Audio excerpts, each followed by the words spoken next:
vetores. Rodolfo, algumas pessoas falam que esse vírus ele foi plantado, ele é de laboratório.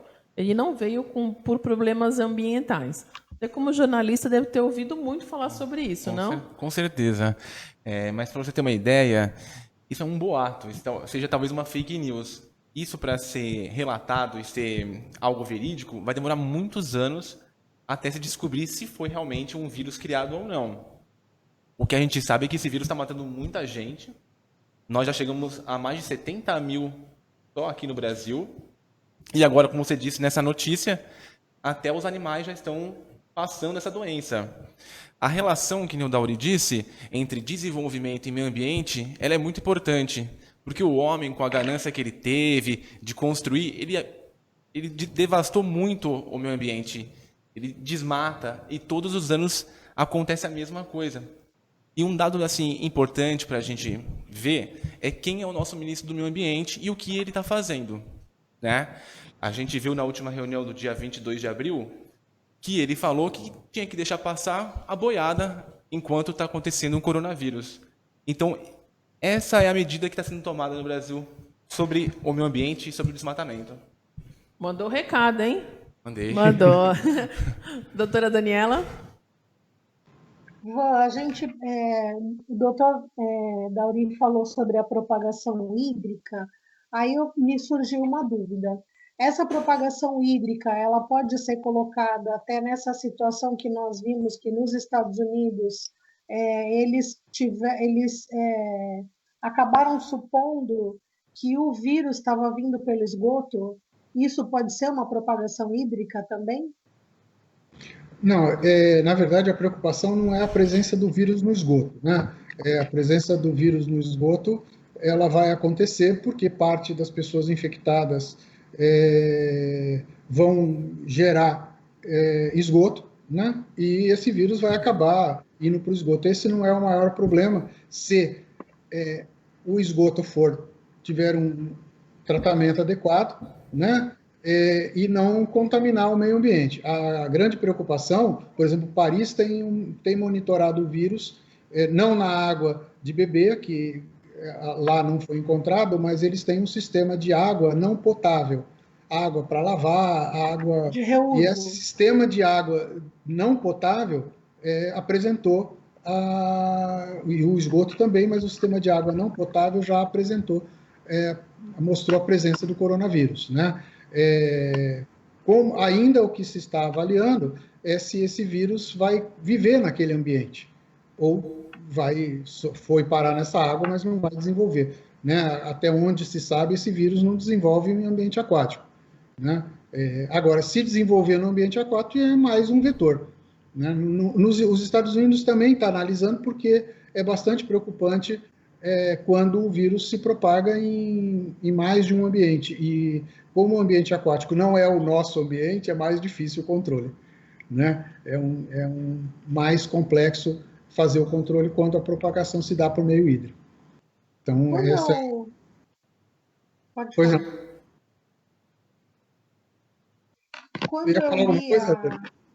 Quando eu li a mensagem, né, quando eu estava vendo a pauta, eu acabei vendo, assim, quando a gente fala em doenças, né, em zoonose, normalmente eles estabelecem como 5 doenças relacionadas. E aí são as giardíases, os bichos geográficos, toxoplasmose, leishmaniose e raiva. E aí, muito provavelmente, então, a gente vai ter mais uma para entrar nesse rol. Até onde eu acompanhei as notícias, não há indício de que o coronavírus é uma zoonose dessa natureza das doenças que você citou, né? Ela é uma doença, como muitas das outras, que saíram do ambiente natural, né? Embora esteja na sua lista, o exemplo da leishmaniose é muito próximo da gente, né?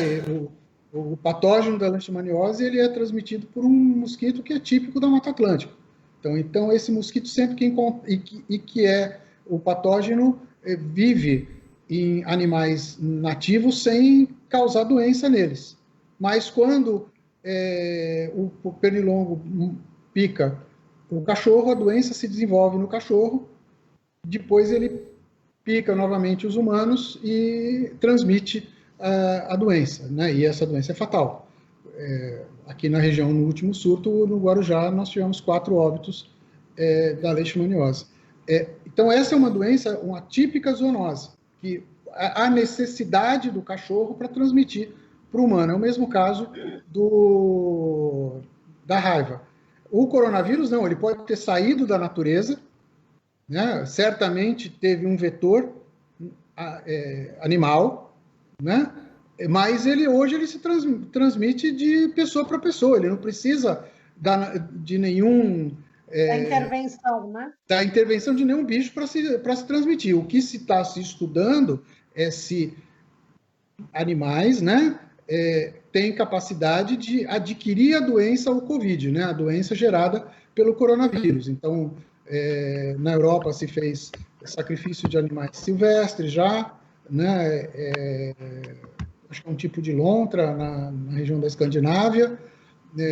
Nova York noticiou que os seus grandes felinos do zoológico de Nova York estavam com Covid, né? Já se detectou Covid num pastor alemão, mas assim... É que nesses animais, doutor Dauri, nesses animais, a intensidade do vírus, eles conseguiram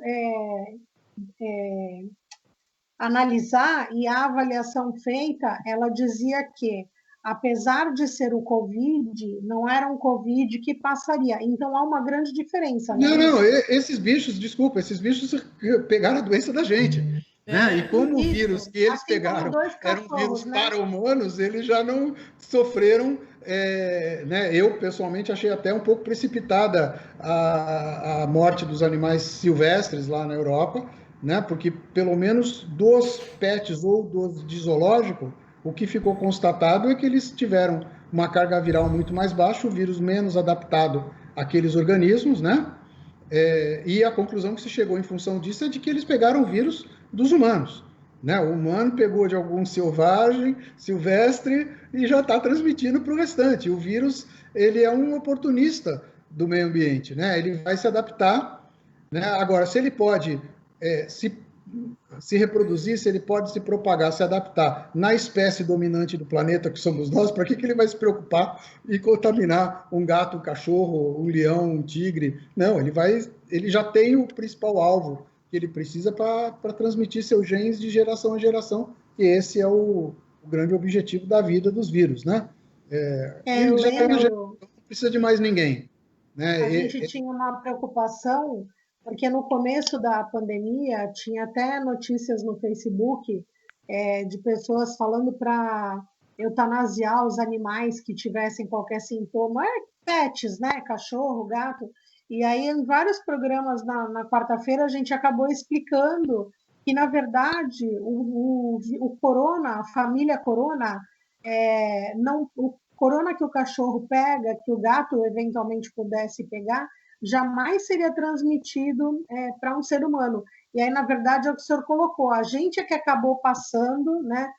Os humanos é que acabaram passando. Assim como 2 cachorros na China, que também tiveram esse alerta, porque eles estavam infectados, testaram positivo, mas aí o grau que eles tinham era um grau que efetivamente não suscitaria nenhum tipo de retorno de risco para o humano, né?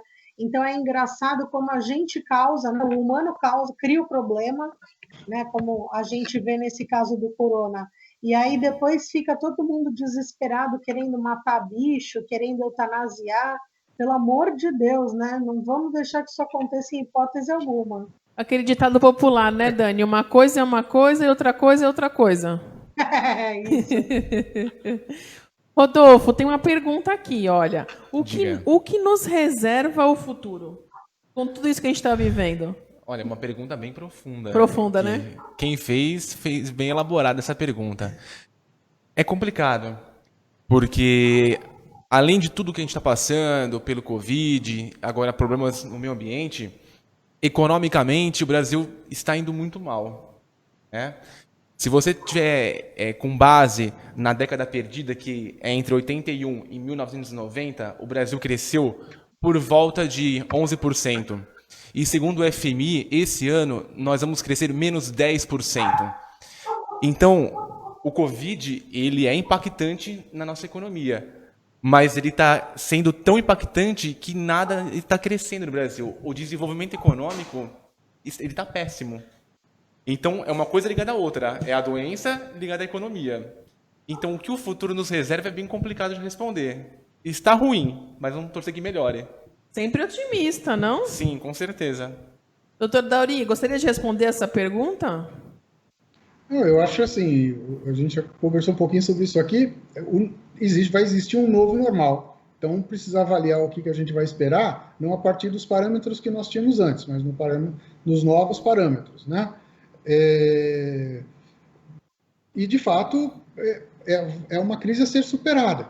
E se aprender com a crise para evitar que novas crises nos peguem desprevenidos, né? Se o Brasil tivesse sistemas de alerta adequado, uma escala de decisão de cima para baixo do governo federal para os governos municipais uniforme, como aconteceu na Europa, talvez a gente estivesse passando por essa crise de uma maneira um pouco mais tranquila, né? E se nós não nos prepararmos para outras crises, seja outra onda do próprio Covid, como a Organização Mundial de Saúde já alertou que pode acontecer, como de eventual outra doença trazida pelos problemas que nós tratamos aí nessa pergunta, nós vamos sofrer bastante, né? Infelizmente, é isso que nos reserva o futuro. Sim. Doutora Daniela, na verdade, pode falar. Eu estou ouvindo o doutor Dauri e, assim, é incrível, né? A clareza com que ele expõe a situação, a gente fica mesmo embasbacado, porque é verdade. Nós não nos preparamos, temos todo esse problema e eu particularmente, eu não vejo um plano de governo das pessoas falarem assim, não, vamos nos preparar. E a gente sabe que vai acontecer de novo, a gente sabe que pode vir uma segunda onda. Então, é muito sério, né? É uma situação muito séria que as pessoas, pelo menos pelo número de gente que eu vi na fotografia que foi para a praia, as pessoas não estão nem aí. Tem mais uma pergunta aqui. Olha, Rodolfo, será que o Brasil consegue se reerguer? Ou depois da pandemia teremos um colapso na economia, onde a população mais carente sofrerá mais do que está sofrendo? Olha, a gente já está sofrendo, seja por diálogo de deputado federal, que é o filho do presidente, falando mal da China. Isso vai impactar muito na gente. Para você ter uma ideia, a nossa soja, ela representa 80% da exportação para a China. Então, a China compra 80% da nossa soja. E essa relação estremecida entre Brasil e China, que é o nosso principal comprador, vai dar problema no futuro. Então, você só vê uma pequena base, que é a soja, já dá um grande problema no cenário atual que a gente está vivendo. O Brasil, hoje em dia, ele é um país à parte. O Trump já botou o carimbo de país contaminado, os outros países já não estão querendo fazer alianças com o Brasil. Os próprios países do Mercosul, como Argentina e Paraguai, eles também estão deixando o Brasil de lado. Então, o nosso presente já não está muito bom, mas o futuro ele pode ser bem pior. Mas eu acho que isso é uma fase que cada país está numa fase diferente da evolução do vírus. Mas o Brasil ele enfrenta muito mal. Por exemplo, não há uniformidade entre presidente, governadores e prefeitos. Por exemplo, você vê o Bolsonaro, ele fala uma coisa, o Dória ele faz totalmente ao contrário, e o nosso prefeito de Santos também faz outra coisa totalmente inversa. Para você ter uma ideia, quando teve o feriadão na cidade de Santos, teve um feriadão que o governador João Dória decretou no estado de São Paulo, e todo mundo sabia disso. Quando foi perguntado para o prefeito de Santos, ele falou que não sabia, a imprensa que avisou ele. Então você vê, o prefeito é do próprio partido que o governador, e nem eles conseguem conversar entre si. Então como é que a gente vai ter um plano efetivo que volte a reerguer o Brasil, o estado de São Paulo? É complicado isso. Otimismo, Rodolfo. Otimismo, hein? A gente vive aqui nesse país. Eu estou sendo otimista. Eu sei. A gente precisa ter otimismo porque, na verdade, a gente